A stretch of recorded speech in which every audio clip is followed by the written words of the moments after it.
Halo Sobat Kompas, salam dunia, apa kabar? Berjumpa lagi dengan saya Andreas Baok yang seperti biasa akan nemenin waktu senggang kalian dengan film-film seru mancanegara. Pokoknya dijamin bakal bikin kalian betah. Tapi sebelumnya saya mau nyapa dulu buat kalian yang kemarin udah komen di channel kita seperti Ginal Alexi, Hasan Wortol, Nugraha Ganesa, Agung Jalu, Muhammad Paris, Tajudin Ade, Petrus Dominik, dan Mila Rusmayani. Maaf belum bisa kesebut semuanya, tapi insya Allah di film selanjutnya mungkin giliran kalian yang belum kesapa hari ini. Nah, di kesempatan kali ini saya mau ngerangkum sebuah film berjudul The Fryson. Tapi gak usah banyak omon-omon di awal lah, biar ceritanya benar-benar surprise ya.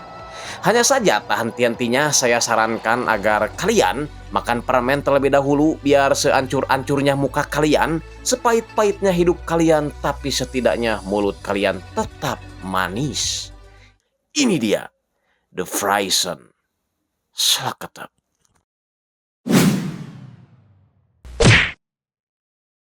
Di awal film kita bertemu dengan seorang pria bernama Afud. Dia adalah seorang pengusaha sabun colek sekaligus mafia pajak yang sedang menelepon seseorang agar menyiapkan pelariannya ke Vietnam.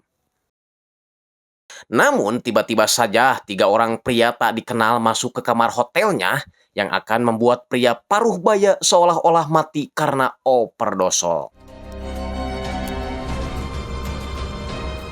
Tak lama kemudian, Mbak-mbak micet ini muncul lalu menjadikannya sebagai pelengkap kejahatan mereka. Setelah itu, dengan wajah watadosnya, mereka meninggalkan tempat tersebut dan masuk ke penjara. Yah, ternyata mereka ini adalah para narapidana. Loh, kok bisa ya? Keesokan harinya, para polisi dan berita infotainment digemparkan dengan tewasnya si Afud. Diduga karena overdose setelah melakukan kuda-kudaan dengan seorang mbak-mbak aplikasi hijau. Scene kemudian beralih ke sebuah odong-odong yang sedang mengangkut para calon tahanan ke sebuah lapas. Perkenalkan, pria ini namanya Son Yugon. Sebenarnya dia adalah seorang polisi, tapi saya belum tahu kasus apa yang sudah diperbuatnya hingga dirinya menjadi seorang tahanan. Nyuri salempak tetangga kayaknya. Setibanya di lapas, berbagai macam reaksi ditunjukkan oleh para napi senior terhadap para napi yang baru datang. Ada yang menyapa dengan baik, ada juga yang gak suka setelah melihat wajah si Yugon yang polontong alias belagu seperti ini.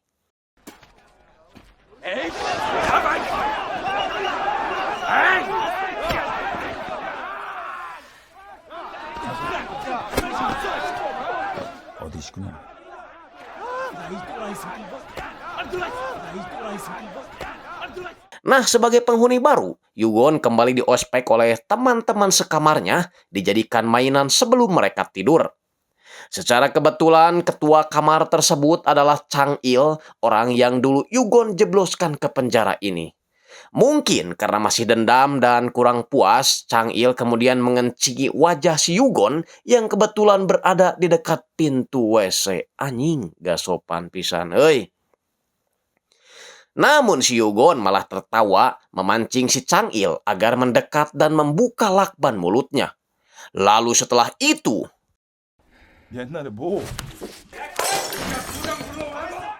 Yugon menyandra si Chang Il, meminta para sipir agar mempertemukannya dengan kepala penjara.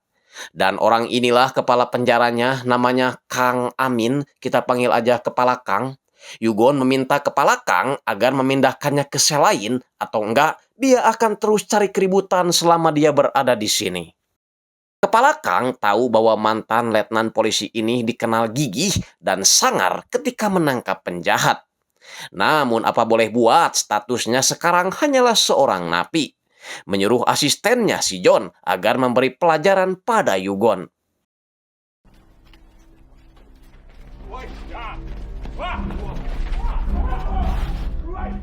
Alhasil, si Yugon kembali babak belur, lalu dibawa ke sebuah gudang untuk bertemu dengan pemimpin para napi bernama Jong Ik-ho.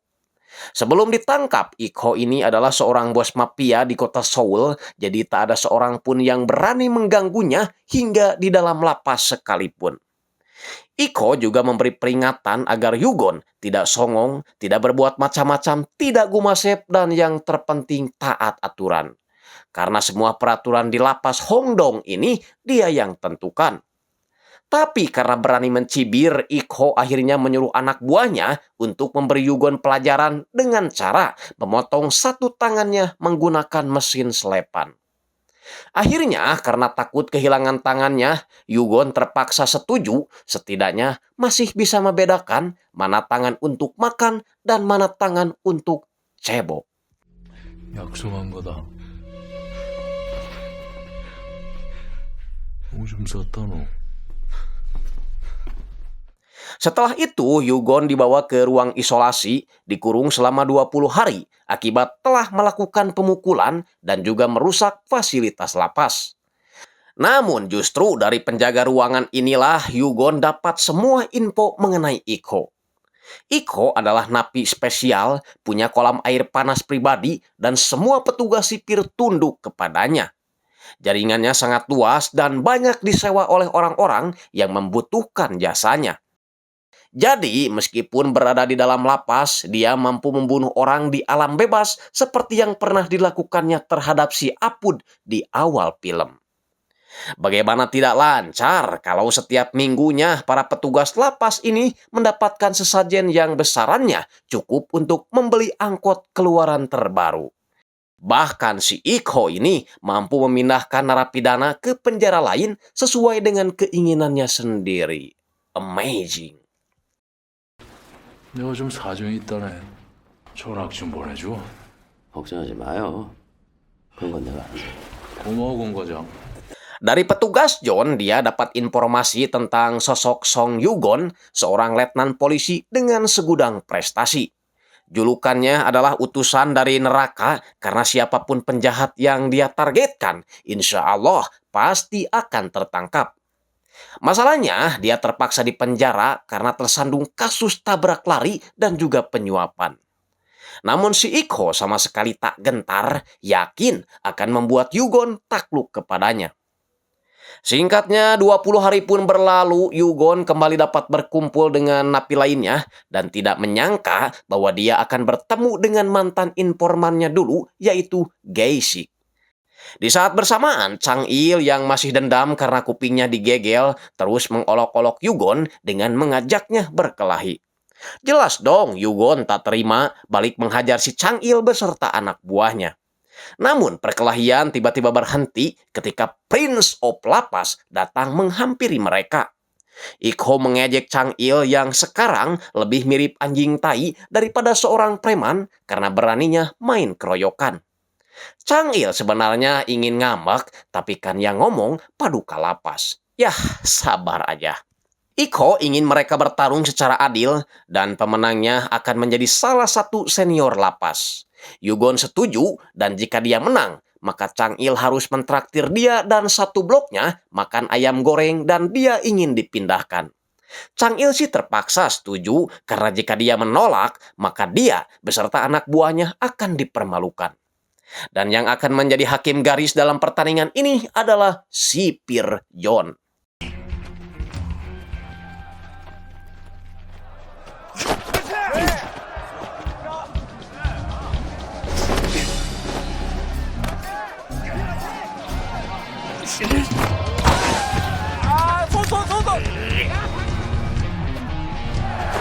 나이 씨발놈아.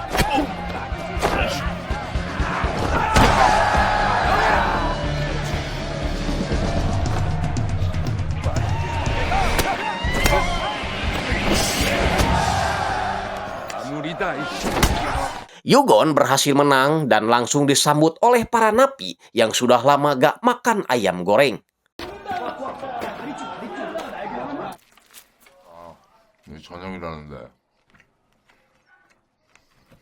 Tak lama kemudian, para sipir datang untuk memindahkan Yugon ke sel yang lain.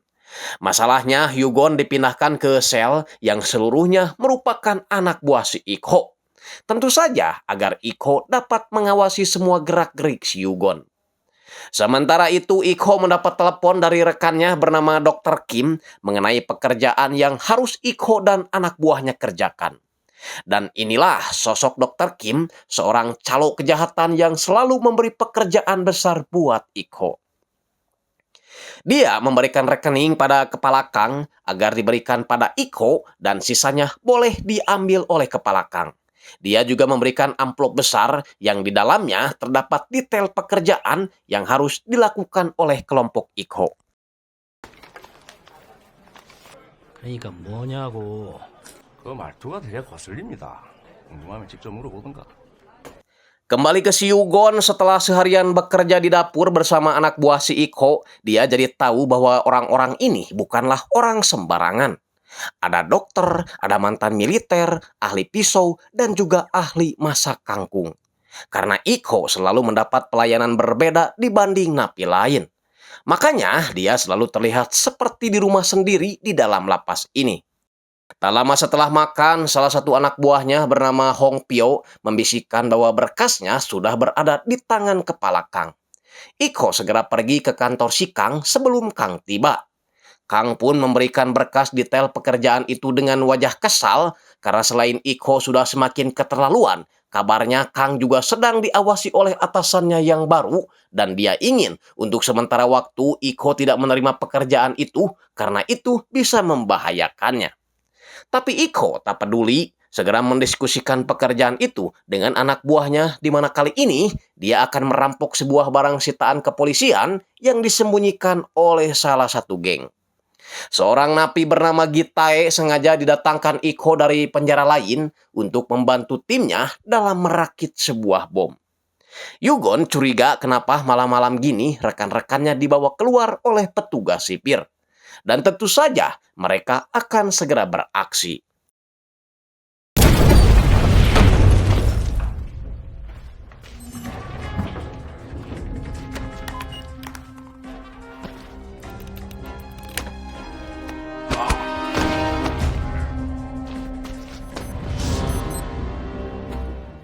Mereka menghabisi orang-orang yang ada di sana dan berhasil membawa barang sitaan itu. Namun ketika masuk ke mobil, si sopir yang baru bekerja di kelompok Iko ini tampak seperti ketakutan, apalagi mereka benar-benar diawasi oleh pengawas. Pada saat di lampu merah, si supir bernama Hagyu ini berniat mencuri barang sitaan itu tapi gagal, dan karena sudah ketahuan, Hagyu akhirnya kabur melarikan diri.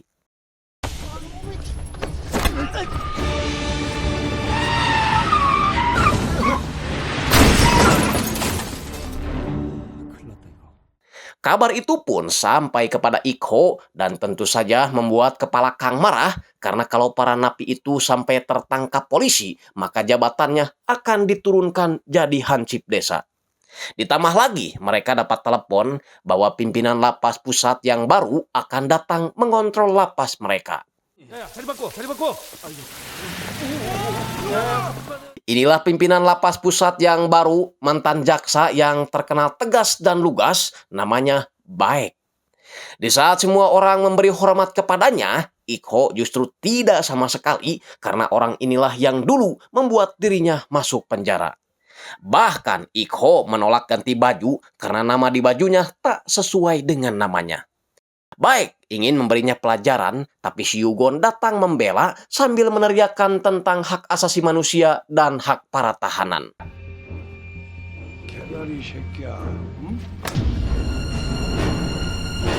뭐 간수면 다야? 여기 인권도 없어? Membuat Iko mulai respect terhadap Yugon ketimbang anak buahnya yang hanya bisa bengong sambil huai ketika dia dilecehkan. Karena perbuatannya itu, lagi-lagi Yugon harus masuk ke ruang isolasi. Sedangkan kepala Kang sudah mulai muak karena si Iko semakin merasa berkuasa dan tidak menghargai dirinya. Malamnya, Iko mendatangi Yugon di ruang isolasi, lalu mengajaknya keluar menikmati makan malam dengan ikan sepat. Sungguh, nikmat mana lagi yang kau dustakan, Iko. Nah, sejak kejadian tadi siang, penilaian Iko terhadap Yugon mulai berbeda, meskipun dia tahu kalau Yugon hanya cari muka saja di hadapannya. Dan tahu kalau Yugon adalah mantan polisi, Iko ingin Yugon menangkap supirnya yang kemarin kabur pada saat operasi. Dan bila berhasil, maka dia akan memberi hadiah uang sebanyak 100 juta won plus Indomie 1 dus. Yugon pun setuju dan mulai bergerak mencari si supir. Teringat ketika awal mula dia jadi polisi, kakaknya yang seorang reporter meminta Yugon untuk menyelidiki kebenaran sebuah kasus. Tapi dia menolak karena menurutnya itu bukanlah kuasanya. Mungkinkah kasus yang dulu diberikan kakaknya itu ada hubungannya dengan apa yang dilakukannya sekarang sebagai napi? Saya belum tahu. Yang jelas, sebagai mantan polisi, tentu saja dia memiliki metode yang jauh lebih efektif dalam mencari seseorang. Dia memaksa salah satu informannya agar memberitahu di mana Hagyu berada. Menurut informasi, Hagyu tinggal di pelabuhan Kumpul Kebo dengan seorang wanita asal Tiongkok. Dan malam ini berencana akan melarikan diri. Ternyata benar, kira-kira setelah Isya, muncullah si Hagyu bersama dua rekannya yang langsung dihampiri oleh si Bungo, anak buah si Ikho.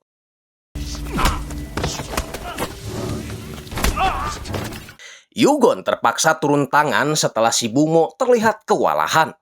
Mereka mengejar Hagyu yang melarikan diri dan berhasil melukai si Bungo.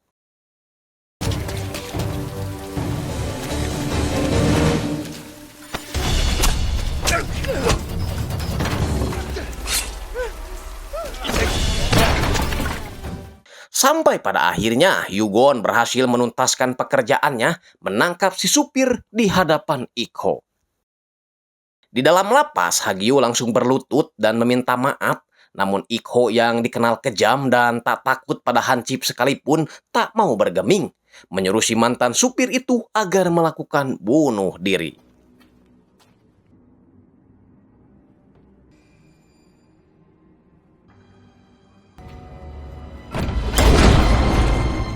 Anjing, kejam sekali. Bersamaan dengan itu, Ikho menepati janjinya memberikan uang sebanyak 100 juta, tapi Indomina asa eueuh. Dan sejak saat itulah Yugon resmi bergabung dengan gengsi Ikho dan mulai bebas melakukan hal apapun di penjara. Tapi tentu saja tak lepas dari pengawasan si Hongpyo yang mulai iri dengan kedekatan Yugon bersama bosnya. Suatu hari, Yugon tak sengaja melihat kepala Kang menyimpan sesuatu di balik lemari rahasianya. Tentu saja dia penasaran, tapi sadar kalau ini belum waktunya bertindak, dia akhirnya memutuskan untuk ikut minum tuak bersama gengsi Ikho. Hanya saja Hongpyo menolak bersulang dengannya, membuat Yugon terpancing lalu berkata seandainya dia masih polisi, maka Hongpyo lah orang pertama yang akan dia tangkap. Jelas dong si Hongpyo marah, tapi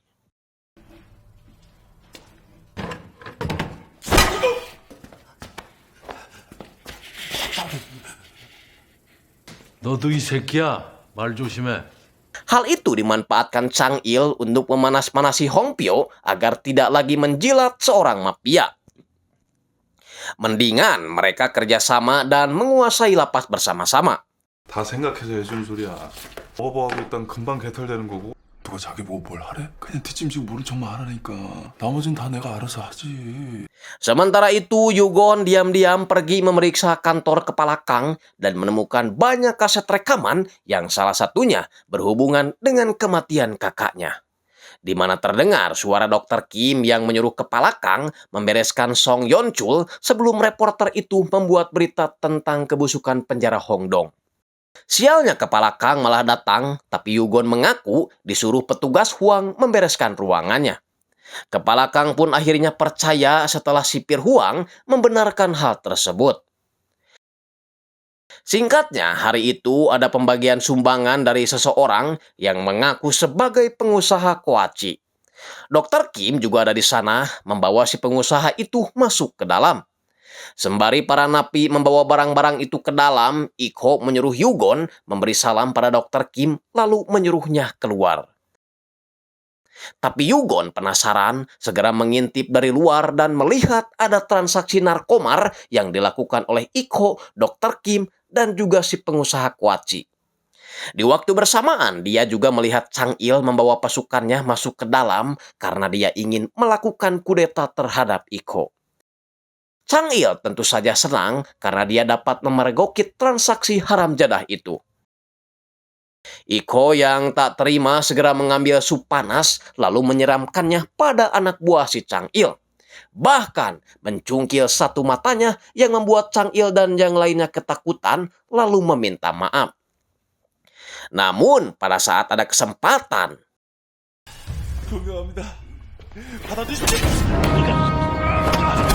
di saat seperti itu, Yugon masuk dan terjadilah pertarungan satu lawan banyak di dapur penjara itu.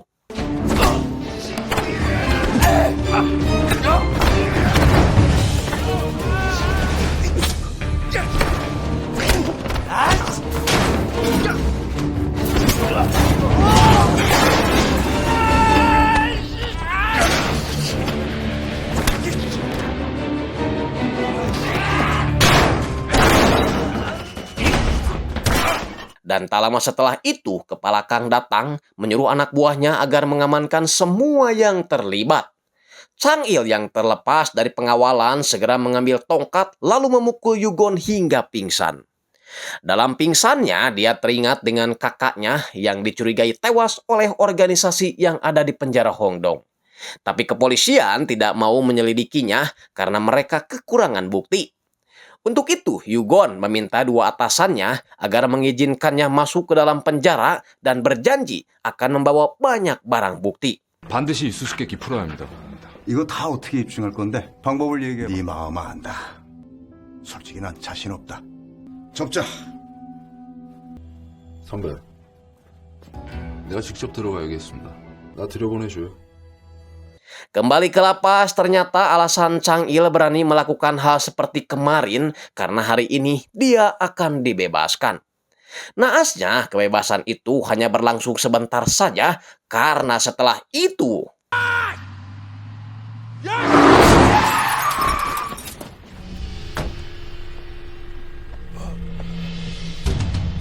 di sisi lain, Iko mengumpulkan seluruh anak buahnya dan berkata bahwa salah satu di antara mereka ada yang mengkhianatinya. Jelas dong, Hong Pyo panik, segera meminta maaf karena dia telah memberitahu Chang Il soal transaksi narkomar itu. Iko bertanya siapa di antara kalian yang mau menghabisi Hong Pyo. Tapi semua tak ada yang berani hingga Iko memerintahkan Yugon untuk membereskannya. Yugon berniat memotong tangan Hong Pyo dengan mesin, tapi gak tahu kenapa akhirnya gak jadi dan lebih memilih keluar bersama Jinwan, anggota Iko yang paling dekat dengannya. Menjelang maghrib untuk pertama kalinya, Yugon menaiki menara yang hanya bisa dikunjungi oleh paduka dan orang kepercayaannya saja. Di sana, Iko menjelaskan kenapa dia bisa menjadi raja selama bertahun-tahun di lapas tersebut. Itu karena dia selalu menunjukkan sifat kejam dan tanpa ampun pada orang-orang yang berusaha mengkhianatinya. Agar anak buahnya, bahkan kepala lapas sekalipun tak berani mengusiknya. Tapi Yugon tak perlu bersikap seperti itu. Cukup tunduk dan patuh saja pada dirinya, maka hidupnya akan dia jamin. 넌 이제 나만 믿고 따라와. 그럼 돼. Di lain sisi, meskipun namanya Baek, tapi aki-aki ini gak suka bola, melainkan tembak-tembakan. Pada kesempatan itu, Baek secara jujur mengaku sudah lama menyelidiki kepala Kang. Kemewahan yang dia miliki mulai dari rumah, pila, mobil, batu ali, ingon-ingon, semuanya tak ada yang di bawah standar, dan itu dianggap tak sebanding dengan pangkatnya yang hanya seorang kepala sipir. Yakin kalau Kang pasti bersekutu dengan Iko, sang setan bungkelekan. Iko sendiri dari tadi subuh mencari-cari Yugon tapi tidak ketemu. Orang ini menjawab bahwa Yugon telah pergi keluar karena dia terpilih sebagai pekerja sosial untuk melayani masyarakat. Ya, para napi ini sedang berada di suatu desa membantu masyarakat membersihkan sampah. Yugon memanfaatkan hal itu dengan menyuap petugas Huang agar dia bisa dapat izin menyewa sebuah gudang milik masyarakat. Dan gudang inilah yang digunakan Yugon untuk menemui Komandan Cha. Dia memberikan bukti rekaman itu dan menceritakan semua kejahatan Iko selama di penjara, di mana dia memilih orang-orang terbaik untuk menjalankan misi kejahatannya. termasuk Dr. Kim sebagai calo kejahatan dan Kepala Kang sebagai perantara. Dan Yugon menolak mundur sebelum kejahatan ini terungkap. Sedangkan Kepala Kang memanggil Iko lalu memberinya surat pembebasan tak bersyarat, berharap Iko mau keluar dari penjara ini karena dia sudah dicurigai oleh Pak Baik. Jelas dong Iko tak terima, merasa bahwa dialah yang menaikkan jabatan Kang dari sipir biasa menjadi sekarang ini, termasuk kekayaan yang selama ini Kang peroleh. Mengancam akan memasukkan istrinya ke penjara jika Kang berani mengultimatumnya seperti ini lagi. 말단 간수 나부랭이 새끼 애때기에 기름깨나 찼다 싶으니까 한번 이딴 잔대가리 굴리면은 끼어퍼서 여자 교도소에 쳐넣어버립니다. 강 소장님. Suatu malam, Iko beserta seluruh anak buahnya bersiap pergi entah kemana, di mana sebelumnya Yugon sudah memberitahu Komandan Cha jika Dr. Kim dan Bung Mo sudah terlihat bersama, maka mereka harus segera bersiap karena pastinya akan ada kejahatan yang sedang mereka rencanakan. Dan hari itu tiba, Yugon segera menelepon kantor, tapi sialnya dia malah kepergok oleh Iko. Untungnya pas telepon yang kedua, Yugon sedang menelepon ibunya. Para polisi segera berdatangan ke lokasi yang diberikan Yugon, namun pas tiba di lokasi, jong sobat kompa, karena mereka hanya menemukan karyawan pabrik saja dan tak ada seorang pun mafia di sana. Rupanya si Iko orangnya sangat hati-hati, lokasi pertama hanyalah pengalihan isu saja, dan kini dia sedang berada di lokasi yang kedua. Menyuruh Yugon agar diam dan saksikan saja bagaimana dia bekerja. Nah, ternyata para gangster borokokok ini sudah menculik Pak Baek. Iko ingin semua lapas di Korea menjadi lahan bisnisnya dengan cara menyingkirkan satu persatu orang yang menjadi penghalang buat dirinya, termasuk Pak Baek yang akan dia giling ke dalam mesin penghancur batu anjing. Bener-bener bahlul ente Iko. 그럼 너 오늘 여기서 돼지는 거 괜찮지?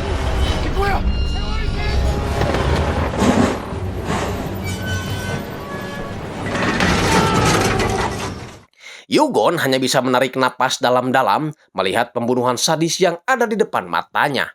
Sementara itu, komisaris polisi Pak Won menyuruh Komandan Cha agar menarik kembali semua pasukan, apalagi dia dapat kabar kalau mereka sudah didodolin oleh para mafia. Masa polisi bisa ketipu apa penjahat anjing? Malu atuh euy. Tak lama kemudian, Bung Mo menelepon Iko bahwa dia sedang berusaha menangkap Komandan Cha yang selama ini mengikutinya. Tiba di sel, Iko mengajak Yugon minum tuak sambil memperlihatkan foto-foto Komandan Cha yang tertangkap kamera selalu mengawasi Bung Mo dan Dr. Kim. Kejadian ini mengingatkan Iko pada kejadian beberapa tahun lalu ketika dia melenyapkan seorang reporter bernama Song Yun Chul yang tidak lain adalah kakak si Yugon karena dia sudah berusaha melaporkannya pada polisi. Hanya saja yang mengkhianatinya kali ini adalah anak buahnya sendiri. Segera menelepon Bung Mo lalu mendengarkan suara Komandan Cha yang lagi disiksa.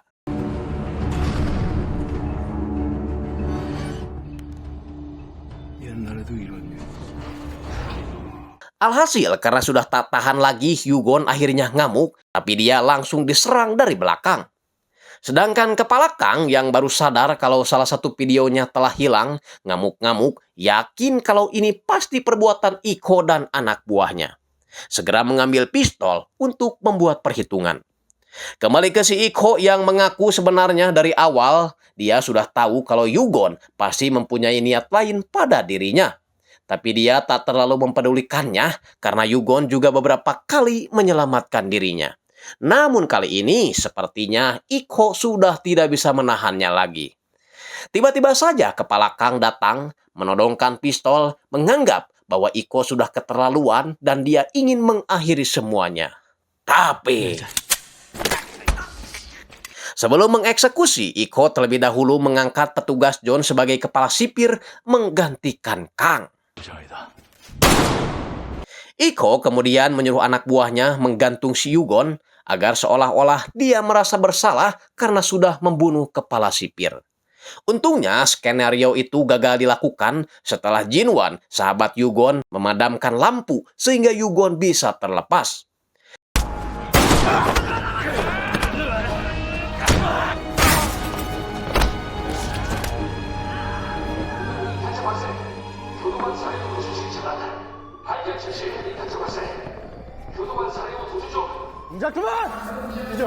Seseorang tiba-tiba menariknya agar bersembunyi, dan itu adalah Geisik, mantan informannya yang kini mengobati lukanya. Setelah itu, Yugon mencari Iko ke tempat persembunyiannya, tapi tidak ada karena sang paduka lagi duduk manis di ruang kepala sipir. Yugon dibantu Geisik membakar tempat nongkrong yang selalu ditempati oleh kelompok si Iko. Iko yang menyaksikan kebakaran itu lewat CCTV terlihat panik, apalagi tim pemadam kebakaran sudah meneleponnya. Iko berusaha menutupi, beralasan kalau pihak lapas lagi ada acara ngaliwet dan bakar sosis. Tapi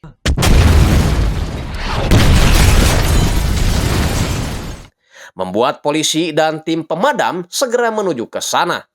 Para napi berusaha memadamkan api namun sulit karena api terlampau besar.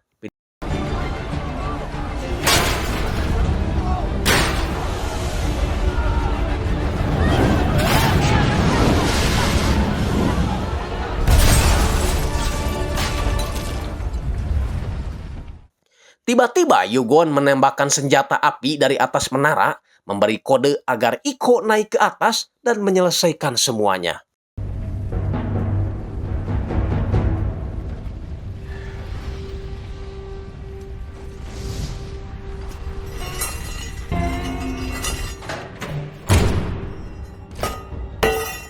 Di atas, Yugon mengejek Iko kalau sekarang kerajaannya telah hancur. Iko tambah murka setelah melihat para polisi berdatangan ke tempatnya. Dan sadar kalau hari ini adalah kehancurannya, Iko pun siap bertarung sampai mati.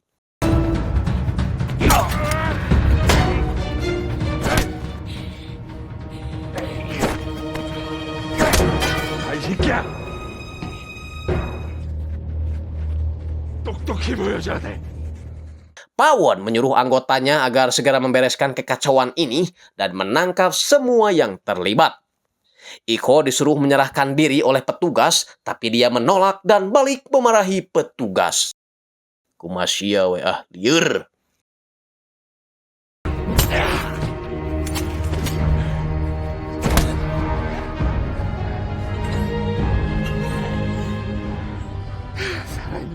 Yugon berniat membunuh Iko dengan linggis, tapi Pawon memintanya berhenti lalu mengingatkan bahwa tugasnya sudah selesai.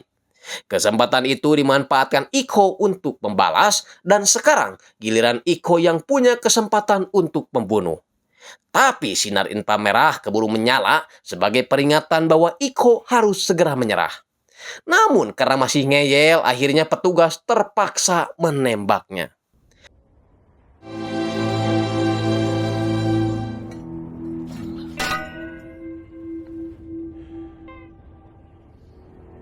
Tewasnya sang paduka diikuti oleh penangkapan seluruh antek-anteknya yang selama ini membantunya memelihara kejahatan. Keesokan harinya, tim penyidik memberi 2 kabar, di mana kabar yang pertama mereka berhasil menangkap 2 orang yang paling dicari, yaitu Dr. Kim dan juga Bung Mo. Termasuk mengembalikan catatan kakaknya yang dulu sempat ditahan. Kabar selanjutnya, mereka dapat laporan bahwa Yugon adalah orang yang membakar lapas, dan menurut kesaksian para napi, dia juga merupakan tangan kanan si Iko yang selalu terlibat dalam setiap kriminal yang dilakukan oleh bos mafia tersebut. Alhasil, karena Yugon juga mengakuinya, kepolisian terpaksa harus menjebloskan Yugon lagi ke penjara selama beberapa tahun. Anjing, boy, edan. Nah Sobat Kompa, itu tadi rangkuman film The Frozen. Mudah-mudahan kalian suka. Mohon maaf apabila ada kata-kata yang menyinggung kalian, karena ini hanyalah hiburan semata. Saya Andreas Baok pamit. Wassalamualaikum warahmatullahi wabarakatuh. Adios. Permios.